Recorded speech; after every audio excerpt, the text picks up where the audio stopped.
Hello मेरे प्यारे बच्चों, आप सभी जानते हैं कि हमने अपने पिछले सेशन में आपके पार्ट 1 भाषा, बोली, लिपि और व्याकरण में सिर्फ भाषा के बारे में जाना था।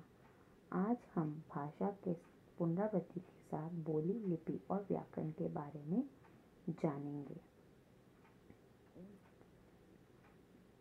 भाषा का मैंने आपको अर्थ बताया था। भाषा वह साधन है जिसके द्वारा हम अपने विचार बोलकर या लिखकर प्रकट करते हैं तथा दूसरों के विचार सुनकर या पढ़कर समझ लेते हैं।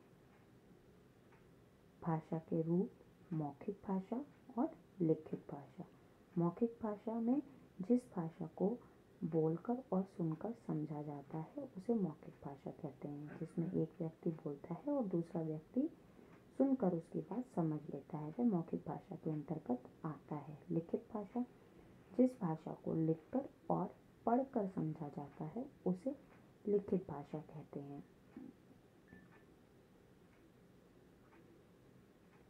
हमने पढ़ा था मातृभाषा। जिस परिवार में हम जन्म लेते हैं उस परिवार में बोली जाने वाली भाषा हमारी मातृभाषा होती है। जिस परिवार में हमने जन्म लिया उस परिवार में जो भी भाषा बोली जाती है वह हमारी मातृभाषा कहलाती है। राष्ट्रभाषा क्या होती है? ऐसी भाषा जो देश में अधिकतम लोगों द्वारा बोली व समझी जाती है उसे देश की राष्ट्रभाषा कहते हैं। राजभाषा क्या होती है? भारतीय संविधान में अनुच्छेद 343 के अनुसार 14 सितंबर 1949 को हिंदी भाषा को भारत संघ के द्वारा मान्यता दी गई और हिंदी भाषा को राजभाषा कहा गया। हिंदी भाषा को हमारे देश ने राजभाषा के रूप में स्वीकार किया है। 14 सितंबर को प्रतिवर्ष हिंदी दिवस मनाया जाता है। भारत में प्रचलित भाषाओं की संख्या 22 है। इन भाषाओं को राष्ट्रभाषा के रूप में स्वीकार भी किया गया है। अब हम जानेंगे बोली और लिपि के बारे में। बोली क्या होती है? किसी क्षेत्र विशेष में प्रयोग किए जाने वाला भाषा का स्थानीय रूप बोली कहलाता है।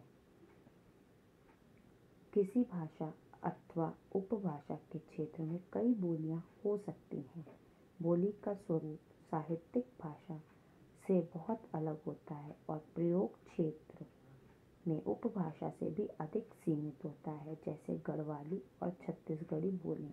इनका प्रयोग दूसरे राज्यों या क्षेत्रों के अन्य भाषा भाषी लोगों के साथ विचारों के आदान प्रदान में न होकर उसी क्षेत्र के लोगों के साथ होता है। बोली क्या होती है बच्चों?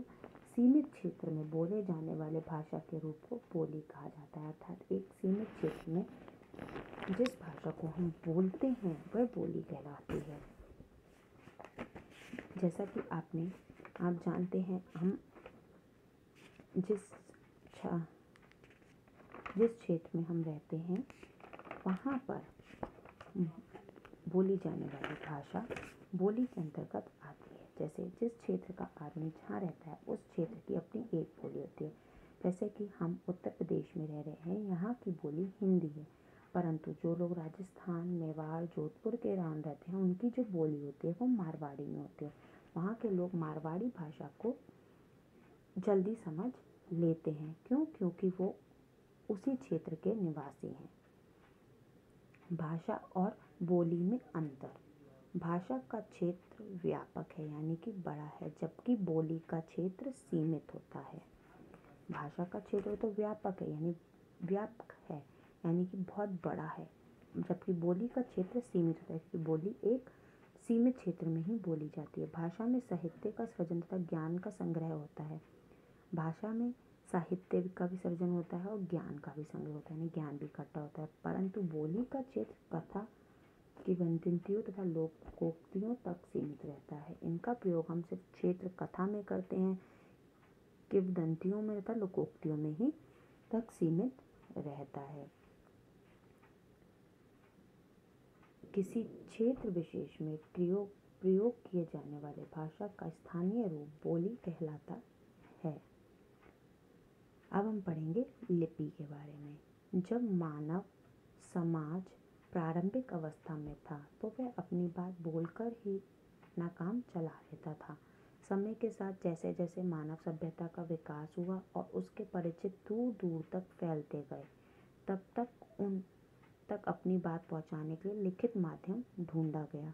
फिर मौखिक ध्वनियों को लिखित रूप दिया गया। यही लिखित रूप लिपि कहलाया।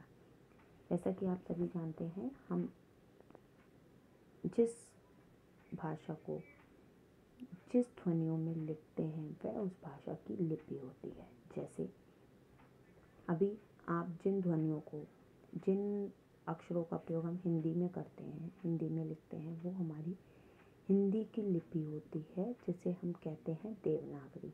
और अंग्रेजी को हम जिसमें, यानी इंग्लिश को आप जिसमें लिखते हैं, जिस लेटर्स में लिखते हैं, वो होती है हमारी अंग्रेजी की लिपि।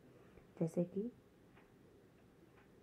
अंग्रेजी की लिपि होती है हमारी रोमन।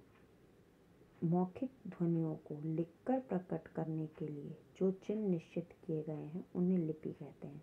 मौखिक ध्वनियों को लिखकर प्रकट करने के लिए जो चिन्ह निश्चित किए गए हैं उन्हें लिपि कहते हैं।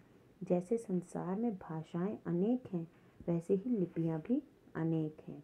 जैसे हिंदी देवनागरी लिपि में लिखी जाती है, संस्कृत देवनागरी लिपि में लिखी जाती है, पंजाबी हमारी गुरमुखी लिपि में लिखी जाती है, उर्दू फारसी लिपि में लिखी जाती है, अंग्रेज़ी रोमन लिपि में लिखी जाती है,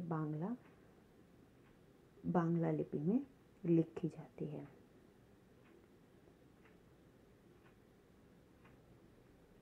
अब आता है भाषा और लिपि में अंतर। भाषा को तो हम बोलकर या लिखकर प्रकट करने वाले विचारों को दूसरों तक पहुंचाता है। भाषा के थ्रू हम लिखकर और बोलकर अपने विचार दूसरों तक पहुंचा सकते हैं, जबकि लिपि के अंतर्गत मौखिक ध्वनियों को लिखकर प्रकट करने के निश्चित किए गए चिन्ह आते हैं। लिपि के अंतर्गत क्या आता है कि जो हमने चिन्ह निश्चित किए हैं उन ध्वनियों को, उसके जरिए हम अपनी बात लिखकर पहुंचाते हैं। और भाषा में बोलकर या लिखकर दोनों तरीके से आप पहुंचा सकते हैं। तो आज हमने जाना बोली और लिपि के बारे में। आज का आपका गृह कार्य रहेगा आपको बोली की परिभाषा और लिपि की परिभाषा और भाषा की परिभाषा अपनी उत्तर पुस्तिका में लिखनी है।